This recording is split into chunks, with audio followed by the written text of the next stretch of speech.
Welcome back. It's 10:28. This is the other Sunday. The first hour we do the whole fresh thing about what you may probably not have heard before, or if you have, it's something that we consider it's exciting.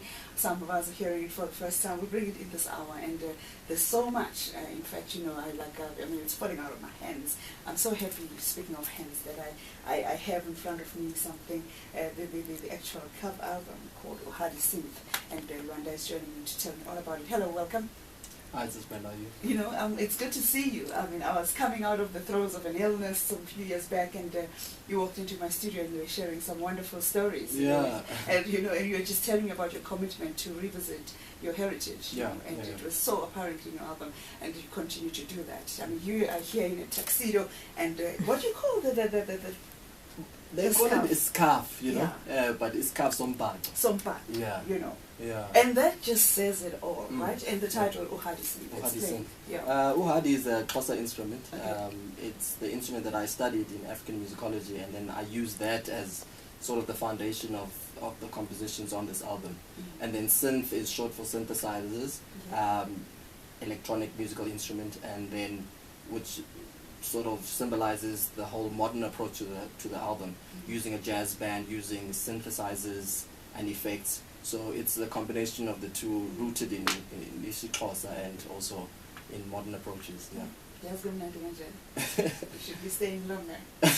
I wish, I wish you were, but I mean, there's always time to revisit the show. Please, there, yeah. You know, so we're gonna do that. But I just wanted to congratulate you. Thank you so much. And to congratulate your efforts in marketing. Yeah. You know, with the business side of you. Yeah. You know, wearing that hat and taking off your dreadlocks. And, yeah. You know, what's new? What's happening? I've been wanting to cut my dreads. I think it took me a year and a half to decide. Okay. And then I think the album was just the perfect time to do that. And because it's a different approach, still the same vibe, sort of same foundations of what I want to do. Okay. But yeah, it was Uhadi Synth who said, let's do it now. Yeah, I know, for sure, I know. So I can imagine what was happening in the studio. I can imagine what you were feeling like for you to be able to say, I'm taking another step in life, you know. So can you give us a little bit of a taste, you know? Here it is, who's in the album, what was the magic happening in the studio, and why those components?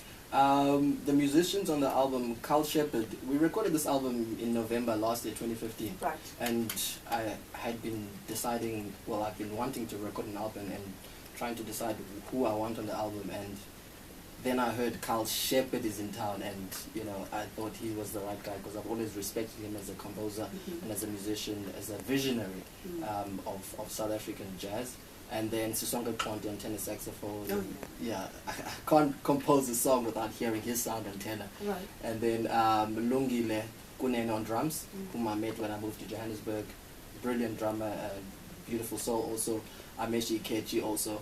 And then Sakile Molesha, who's also from the Eastern Cape. Yeah, he's so velvety. I saw at the launch that you had these two voices and the other young man. Yes, Dumza. Dumza. Dumza, yes. Dumza was performing a song that is not on the album, but trying to sort of be in solidarity with Fees Must Fall movement. Okay. And I wrote a song about that, and he featured on that song. Yeah. It's wonderful to talk. Thank you. And, you know, you heard me earlier on. I mean, I'm on this trip and we're talking about what Tennis was doing because it's another visit of the elders' work. You know, it's African Kizes or Rimtoba and all of that. And here you are, Uhadi Synth. You know. Well, in your words, how would you capture the essence of the voice of young musicians today? What are they saying with this? Sure. I can sort of look at what I'm doing and it being influenced with what I see in the community of jazz. And now living in Johannesburg, I see, I think, what is coming out on Uhadi Synth, which is, you know, being rooted in something so beyond, you know, like ancient, in fact, and then combining it with what is new.